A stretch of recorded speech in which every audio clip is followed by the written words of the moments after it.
여호사 말씀은 우리 인생에 실질적인 많은 교훈과 또 은혜를 입혀 주십니다.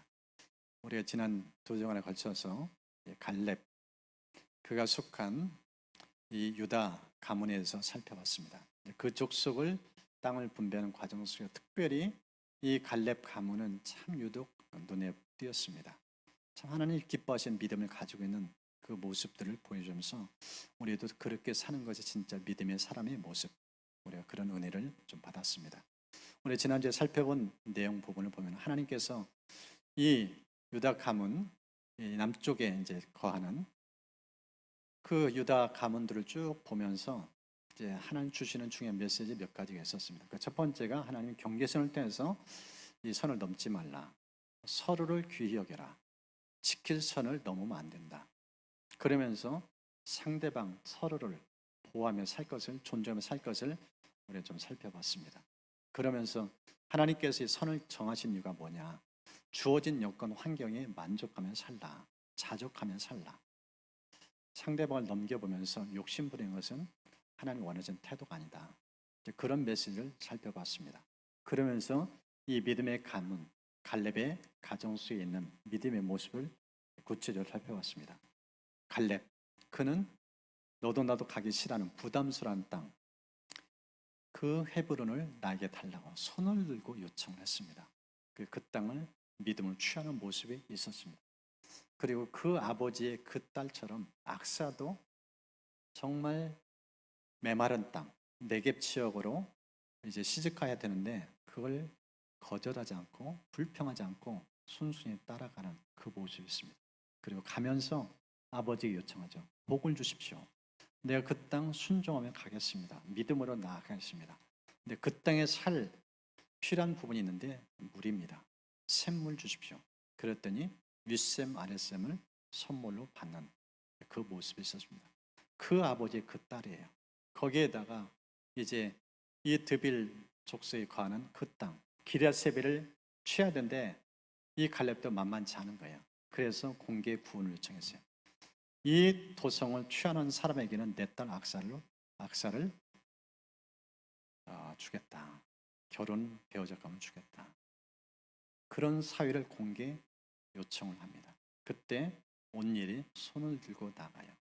그리고 성도 취하고 또 딸도 아내로 맞이하는 그 모습이 있었습니다. 이 가문은 똘똘 믿음 뭉쳤어요. 너무 멋진 믿음의 모습을 보여줬습니다. 그러면서 마지막 나눴던 말씀은 이제 예루살렘 기본 족속에 사는 이 땅을 누구라도 취해야 되는데 거기에 유다 족속도 관심이 없었고 또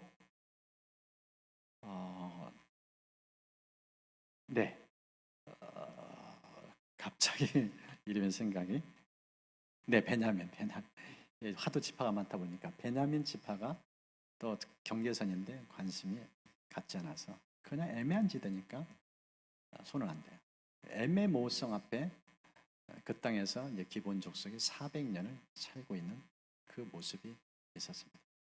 여러분 신앙은 애매모호를 버려야 그 땅이 내 걸로 취해져요. 하나님 원하시는 것, 주시는 것 마음대로 취할 수가 있습니다. 믿음 없으면 애매모호성 그 태도예요. 그런 태도를 싫어하는 것을 우리가 좀 같이 살펴봤습니다. 이제 오늘은요 북쪽 지역에 가는 이 요셉 족속, 이제 이 요셉 족속에 속한 에브라임과 므낫세 이 지파에 관련된 이제 메시지를 들려줘요. 근데 이 본문을 보면은 앞서 살펴본 갈렙 이 가문과는 전혀 다른 모습이 보여져요. 오늘 본문을 살펴보면서 나는 과연 어떤 삶의 태도를 갖고 사는가 좀 그것을 돌아보는 그런 시간이 되시길 축복합니다. 오늘 본문의 시작은요 1절과 4절에 요셉 자손 므낫세와 에브라임 이렇게 구체적으로 기록하면서 이 글이 시작됩니다.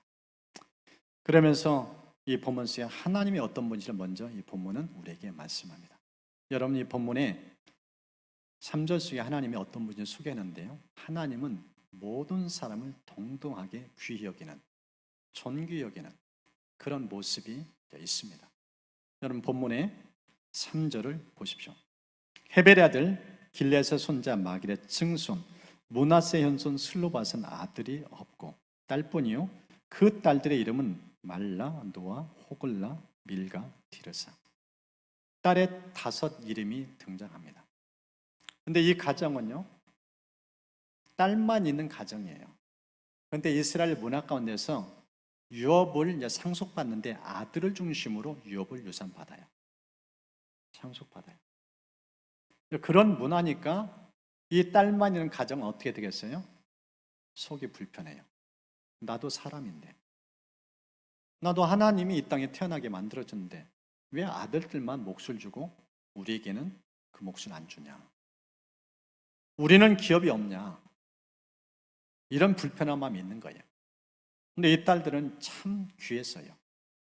그 불편한 마음을 그냥 속으로 끓이지 않았어요. 분노, 화가 치밀지도 않았어요. 찾아갔어요. 모세를 찾아가서 물었어요. 우리 가정은 이런 형편입니다. 아들 갖고 싶어 아들 주는 것도 아니고 이렇게 딸이 있는 5이라는 내용은 엄마 아빠가 그래도 하나 자녀는 아들이라는 생각하는데 첫째도 둘째도 마지막 5에도 다 딸뿐이었다. 하나님은 아들을 선물 주지 않았는데 그렇다고 유언마저 주지 않느냐. 이런 마음을 가지고 모세에게 물으러 왔어요. 근데 모세가 사견을 얘기하지 않았어요. 자기 생각, 내 생각은 이런데 그렇게 말하지 않았어요. 그 문제를 가지고 하나님께 찾아갔어요. 하나님, 이런 문제가 있어요. 어떻게 해결해야 돼요? 하나님께 물으니까 하나님이 분명하게 이렇게 말씀합니다. 민수기 27장. 여호와께서 모세에게 말씀하여 이르시되 슬로보와 딸들의 말이 옳으니 너는 반드시 그들의 아버지의 형제 중에서 그들에게 기업을 주어 받게 하되 그들의 아버지의 기업을 그들에게 돌릴지라. 너는 이스라엘 자손에게 말하여 이르기를 사람이 죽고 아들이 없으면 그의 기업을 그의 딸들에게 돌릴 것이라. 여러분이 말씀 보십시오. 하나님이 정확하게 말씀했는데 딸들의 말이 옳다. 손을 들어줬어요. 편 들어줬어요. 정당하다는 거예요. 옳다는 거예요. 여자도 사람이라는 거예요. 존귀한 사람이라는 거예요. 반드시 몫을 주라는 거예요. 그 메시지를 들려주고 있습니다. 하나님은 성차별하는 분이 아니에요. 남존여비 기독교 사상이 아니에요. 남존여비는 유교 사상이에요. 인간의 마음속에, 죄성을 가진 인간의 마음속에 나온 사상이 남존여비예요. 그런데 이 땅은 생각보다 유교 문화가 깊어요. 오랜 역사예요. 그래서 공자가 죽어야 나라가 산다. 이런 책까지 나올 정도예요.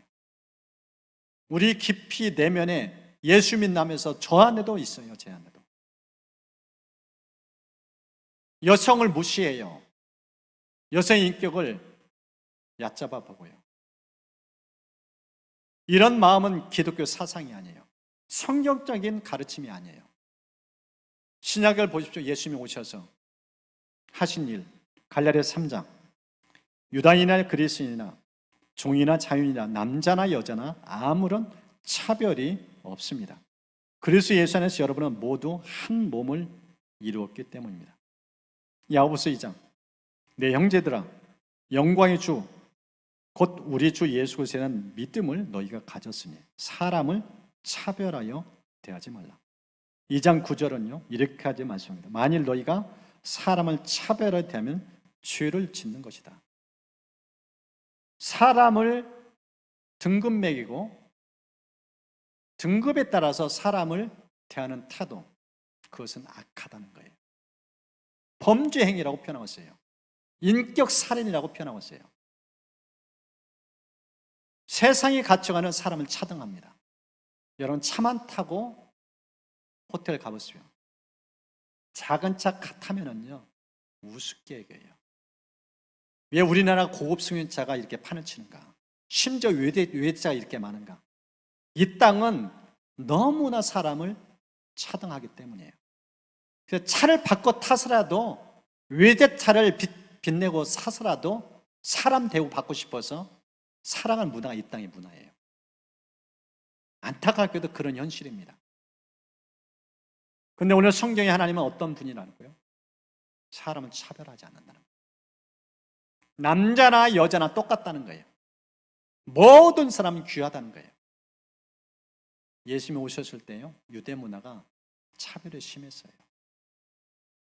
어느 정도 심했는가? 성경에 보니까 오병이어 기적을 행하는데요, 여자와 아이는 숫자에도 들어가지 않아요. 마태복음 14장 21절. 먹은 사람은 여자와 어린이 외에 5,000명이나 되었더라. 5,000명 명단 속에 여자 아이는 없어요.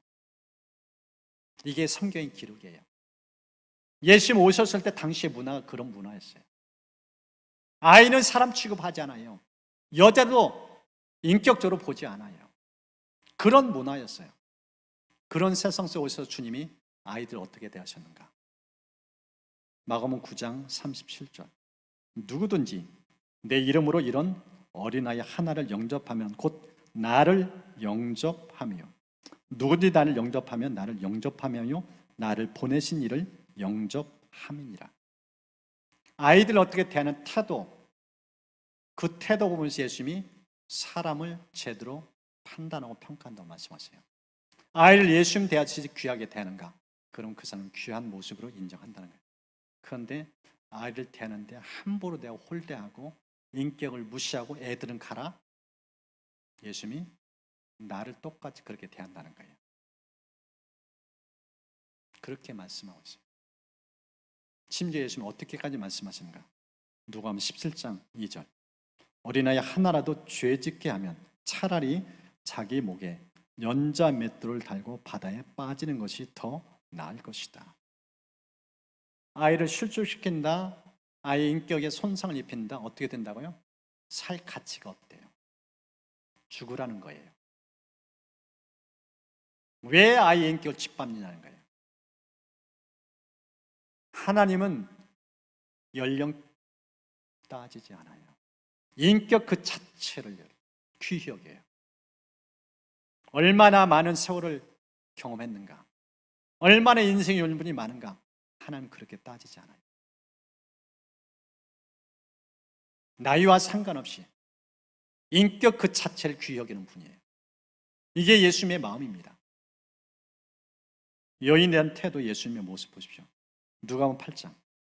또한 악귀를 쫓아내심과 병고침을 받은 어떤 여자들, 곧 7 귀신이 나간 자 막달렌이라는 마리아와 헤롯의 청지기 구사연의 요한나와 수산나와 다른 여러 여자가 함께하여 자기들의 소유로 그들을 섬기더라. 이 본문을 보십시오. 예수님이 여인들을 얼마나 사랑했는지. 이름도 등장하고 이름 이외에 많은 여인들이 예수님을 따랐고 예수님을 섬겼던 모습이 있어요. 왜 섬겼을까요? 왜 따랐을까요? 예수님이 그렇게 귀하게 여겼기 때문에. 숫자 취급도 안 했던 여성들인데 예수님이 얼마나 고귀하게 대했는지 그 여인들의 마음에 위로를 받은 거예요. 진짜 예수님 귀하신 분이구나. 사람으로서 가치를 인정받으니까 마음껏 섬기는 거예요. 이게 예수님입니다. 막달라 마리아 사람도 홀대했어요. 가까이지 않았어요. 더러운 여자라고. 거기에 사회적인 냉대뿐만 아니라 영적으로 공격도 심했어요. 7 귀신하겠어요. 엄청난 공격을 받고 인생 완전히 피폐했던 여인이에요.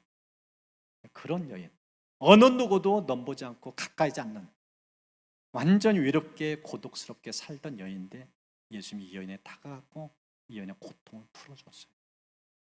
그러자 이 여인의 인생 어떻게 됩니까? 부활의 첫 증인이에요. 성경을 보니까 요한복음 20장 이렇게 말씀합니다. 안식 후 첫날 일찍이 아직 어두울 때 막달라 마리아가 무덤에 와서 돌이 무덤에 옮겨진 것을 보았다. 부활의 첫 증인 누구인가? 여인이에요. 막달라 마리아. 예수님은 너무나 자기를 귀하게 여기고 자기 인생을 복되게 하는 데께 가꿔놓으신 예수님. 자기 인생 완전히 바꿔놓으신 예수님. 그 예수님은 잊을 때 잊을 수가 없어요.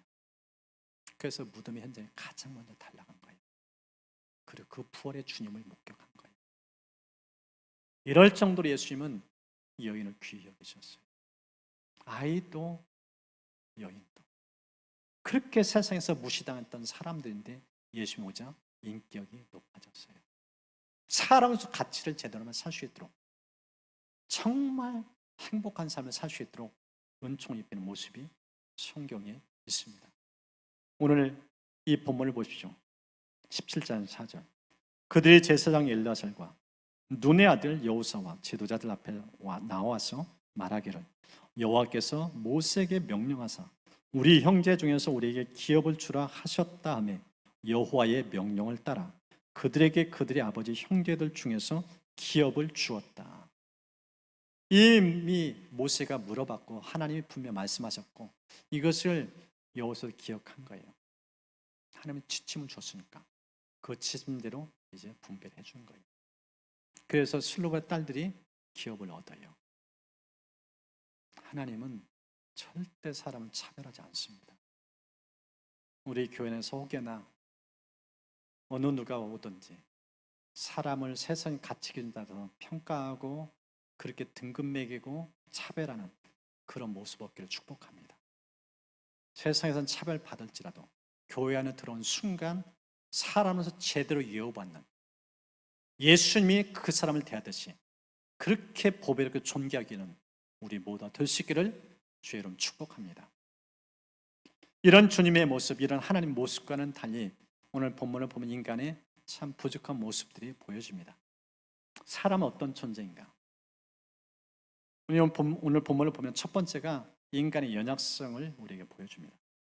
이런 16장 10절과 17장 12, 13절 속에 에브라임 문화재 지파의 모습을 보여줍니다. 먼저 16장 보십시오. 그들이 게셀에 거주하는 가나안 족속을 쫓아내지 아니었으므로 가나안 족속이 오늘까지 에브라임 가운데 거주하며 노역하는 종이 되었다고 합니다. 이제 17장 12, 13절 여기는 므낫세 자손이에요. 그러나 므낫세 자손이 그 성읍들의 주민을 쫓아내지 못하며 가나안 족속이 결심하고 그 땅에 거주하였더니 이스라엘 자손이 강성한 후에야 가나안 족속에게 노역을 시켰고 다 쫓아내지 아니하였더라. 여러분 이 본문을 보십시오. 지금 에브라임 므낫세 이 지파의 공통된 모습, 가나안 주민들을 쫓아내지 못했다. 이렇게 하나님이 약속의 땅을 주셨어요. 기업도 분배했고요. 그런데 자기 몫을 다 취하지 못해요. 가나안 주민이 거기서 정착해 결심했다고 표현했어요. 힘이 없는 모습. 여러분 세상은요 우리의 힘이 있는지 없는지 잘 알아요. 근데 오늘 본문을 보면 육적인 힘이 아닙니다. 영적인 힘이에요. 믿음의 파워가 없는 모습이 이 본문에 등장하고 있어요. 하나님이 엄청난 복 주셨는데 그 복에 합당한 믿음이 이들과 없는 모습이 이 본문에 있어요. 이것이 이들의 연약성입니다. 여러분 믿음이 없으면요 세상 사람들이 우리를 가볍게 여겨요. 우습게 여겨요. 지난주에 살펴봤던 것처럼 여부스 족속 보십시오. 얼마나 함부로 대하는지. 오늘 성경도 바로 이 가나안 주민들 대해서 그 메시지를 우리에게 들려줍니다. 이들도 똑같아요. 이미 이들도 들었어요. 이스라엘 백성도 대단하다고 들었어요. 요단도 가르고 여리고성도 무너뜨리고 점점 계속 공격하고 쳐들어오는데 가나안 주민도 주눅 떴어요. 근데 쳐들어 도는데 안 떠나고 있어요. 버텨봤어요. 근데 이들을 못 쫓아내요. 소문뿐이었구나. 별것 아니구나. 헛개비였네. 이런 태도를 보인 거예요. 그래서 이들도 작정하고 결심하고 자기 땅에 계속 머물러요. 이게 본문에 등장하는 이 므낫세 에브라임 지파의 모습입니다.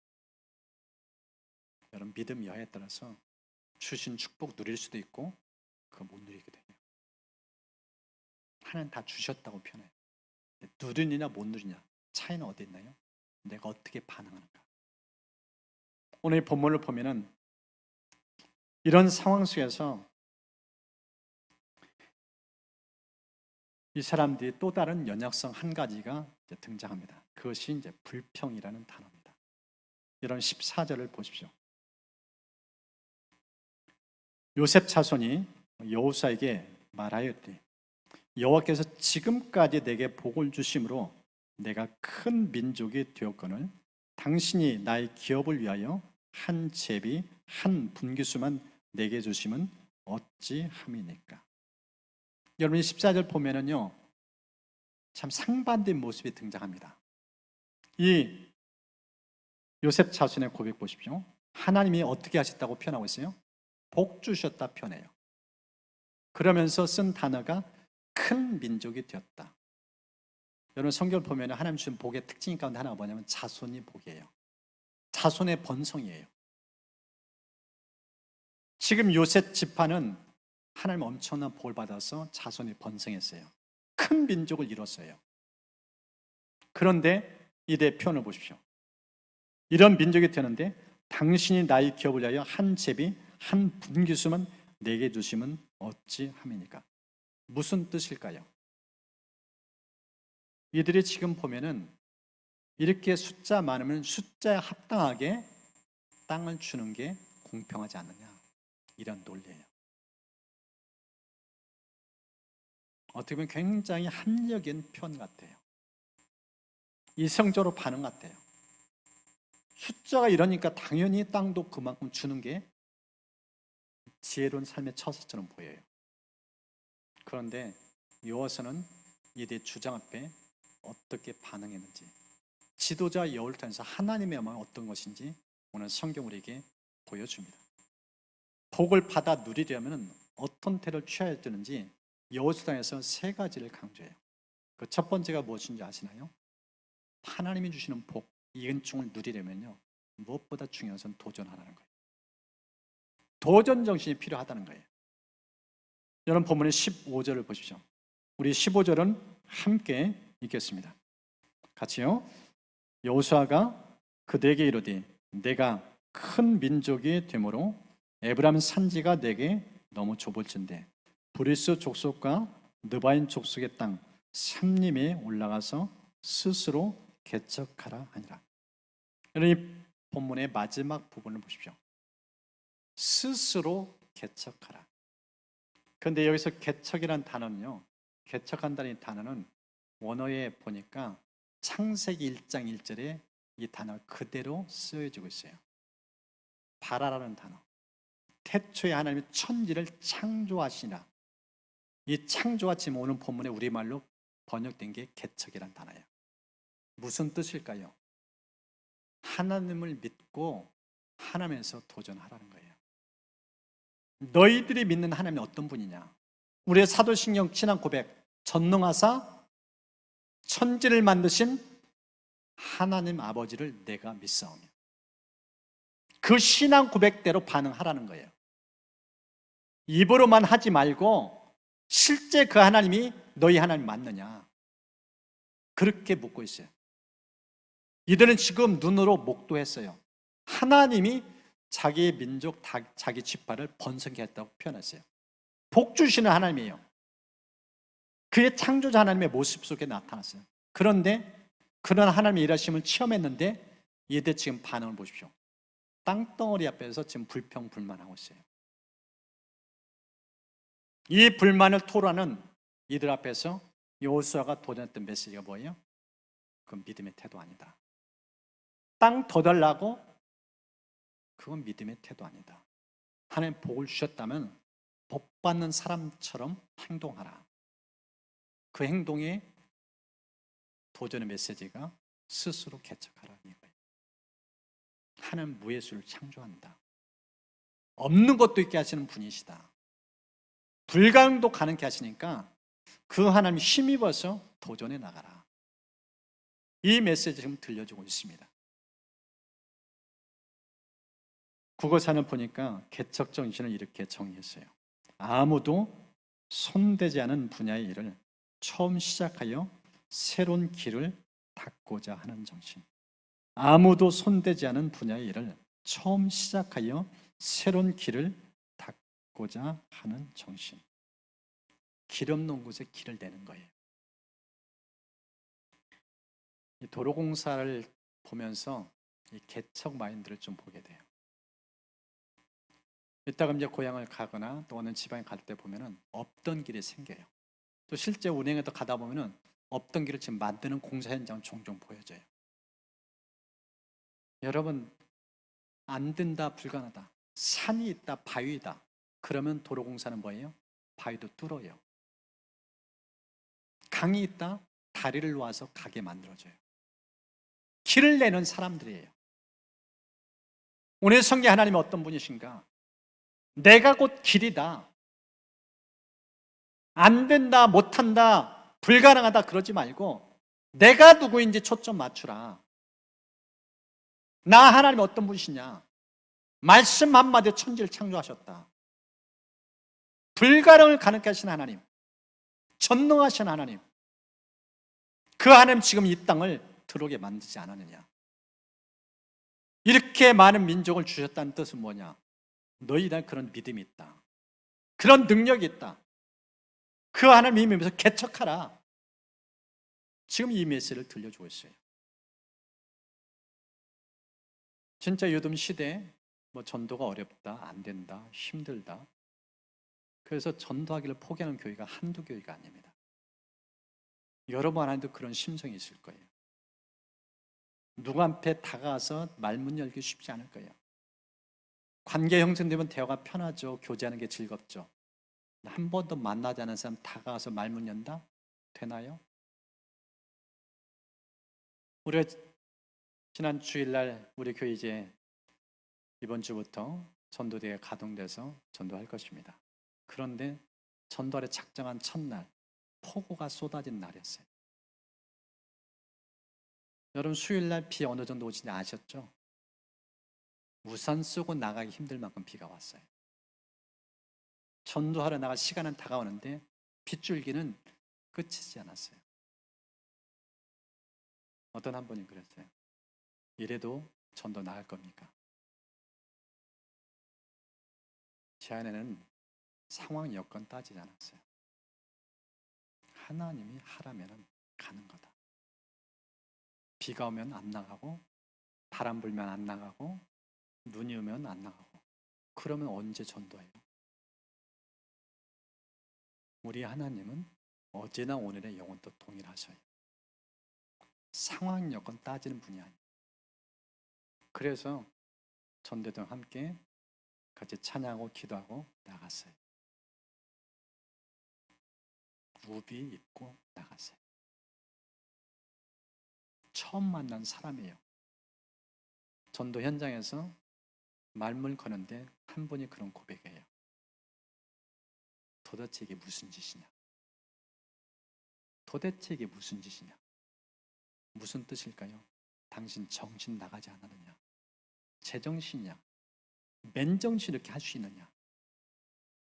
오늘 같은 날은 집에 다소곳이 가만히 있는 것이지 왜 이렇게 비 맞고 우산 쓰고 처음 보는 사람에게 다가오느냐? 정신 나간 삶을 보고 있어요. 그런 중에서도 전도되는 사람들을 계속 만나고 만났어요. 그러면서 네 분이 자기 이름하고 자기 집 주소를 메모줘요. 여러분, 처음 만난 사람이에요. 이름 물어보면 누가 이름 잘 얘기해줘요? 그것도 연락처 달라? 누가 줘요? 여러분은 주겠어요? 처음 만난 사람인데? 4명이 줬어요. 토요일 날은 6명이 주셨어요. 노방전도 안 된다고요? 요즘 시대에 걸맞지 않은 전도 방식이라고요? 하나님이 그렇게 말씀하시나요? 오늘 성경의 하나님, 개척이라는 단어, 창조주 하나님의 마음이에요. 내가 믿는 하나님, 우리가 믿는 하나님, 사도신경의 첫 고백, 전능하사 천지를 만드신 하나님을 내가 믿사오며. 여러분, 그 고백하는 사람은요, 상황 여건 따지면 안 돼요. 안 된다, 못한다, 불가능하다, 이 상황 속에서 내가 먼저 가겠습니다. 몸을 던지는 사람들이에요. 불가능을 가능하게 만든 사람들, 이게 사도신경 고백을 하는 사람들이 실제 삶의 현장입니다. 여러분, 믿음 여부는요, 이런 도전 앞에서 어떻게 행보를 취하는가 보면 알아요. 입술만 신앙 고백, 그건 효력이 없습니다. 영향을 미치지 못해요. 홀로 독백하는 거예요. 진짜 믿음은 무엇인가? 그 고백대로 몸을 던지는 거예요. 안 된다고 하면 뛰어드는 거예요. 여러분, 영어 단어 가운데서 impossible, 불가능이라는 단어잖아요. 그런데 그 단어인데도 믿음 있는 사람은 I am possible, 그렇게 반응하며 읽어요.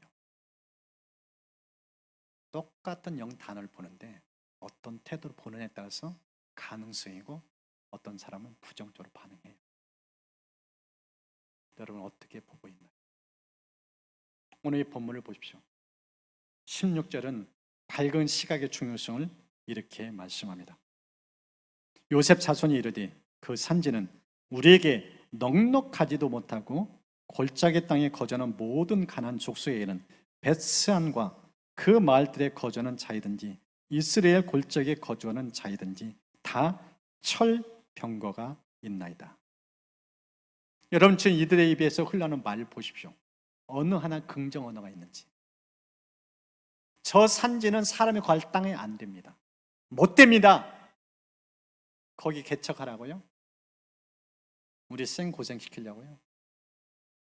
저 골짜기 주민들 보십시오. 철병거를 갖고 있어요. 조금 죽음의 땅입니다. 우리가 살 땅 아니에요. 여러분, 시각이 어두우니까 입에서 흘러는 말도 어두워요. 부정적이에요. 긍정 언어가 한마디도 없습니다. 지금 이들의 마음을 보면은요, 이들은 하나님이 벌써 없어요. 입으로 하나님 복 주시다 했지만은 이들 내면은 점점 지금 믿음이 약화되고 있음을 보여줘요.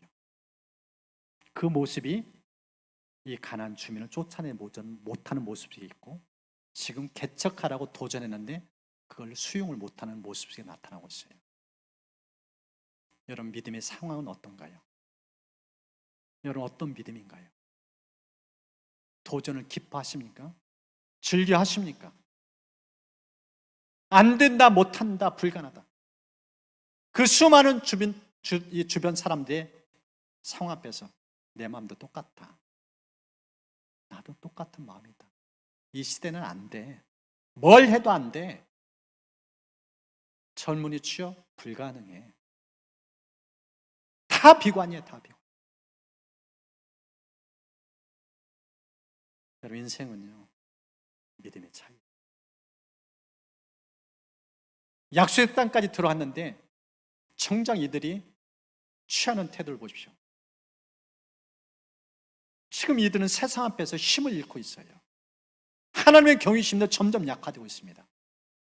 진짜 믿음이 있는지 지금 여호수아가 강한 질책을 하고 있어요.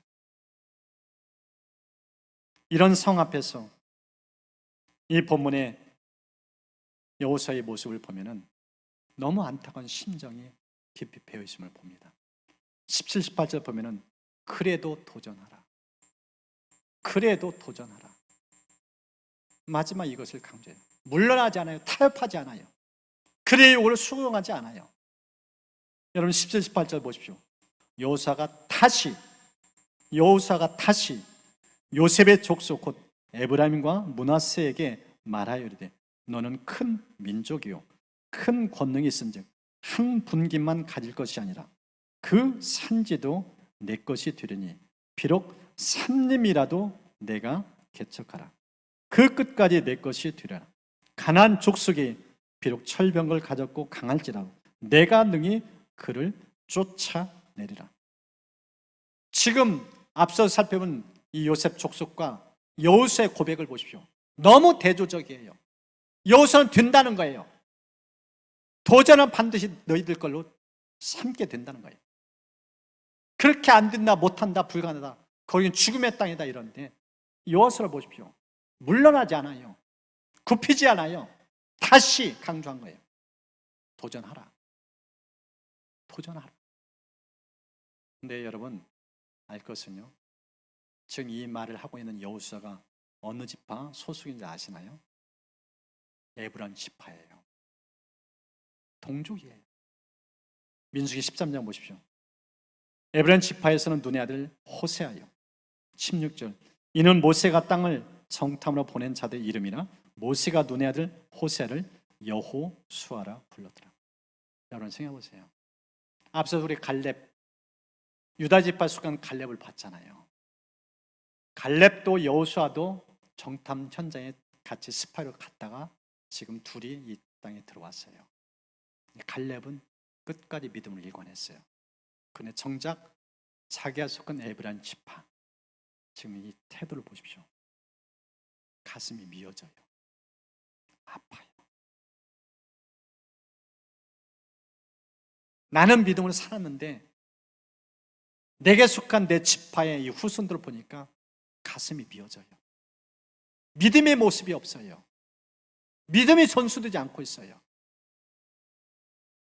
팔은 안으로 굽는다고 내 지파에게 땅 좀 더 주고 이런 마음이 없어요. 내가 어떻게 살았는데, 우리 지파가 어떤 지파인데, 불신하고 반항한 이들 향해서 안타까운 심정을 가지고 이 여호수아가 도전하고 있는 모습. 재도전하잖아요. 다시 물러서지 않아요. 물러서지 않아요. 여러분, 우리 교회 가질 마인드가 이 마인드입니다. 우리 교회는 개척 정신이 진짜 필요한 교회예요. 상황 탓 그런 교회는 있으면 안 돼요. 안 된다, 못한다, 불가능하다 그런 거 없어요. 우리가 믿는 주님이 어떤 분이에요? 사망 것에 패하신 분이에요. 인간의 절대 한계를 다 초월하신 분이에요. 그 주님이 우리 안에 계십니다. 그래서 교회에서 무리할 때 불평, 불만하면 안 돼요. 조건 따지고 상황 따지고 세상은 그럴 수 있지만 교회는 그렇게 하면 안 돼요. 오늘 성경에서 보이는 하나님 모습 보십시오.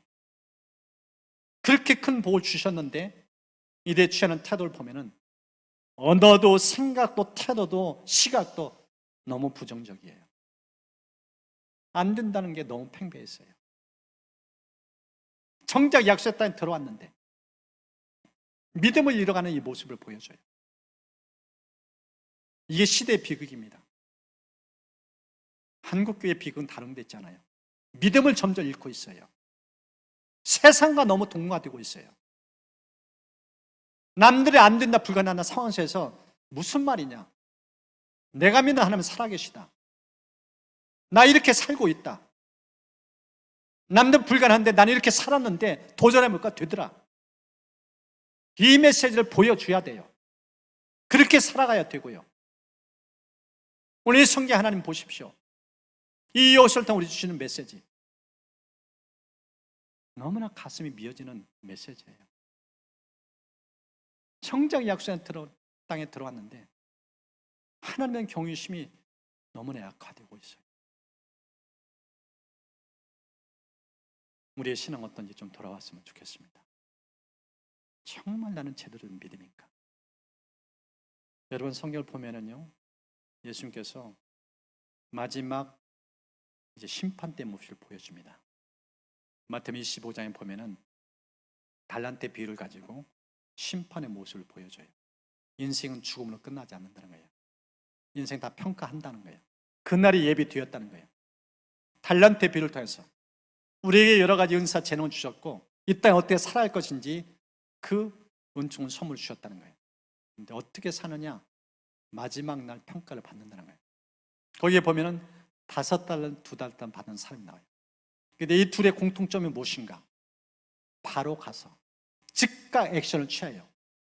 개척정신, 도전정신이 강해요. 열정이 품어나고요.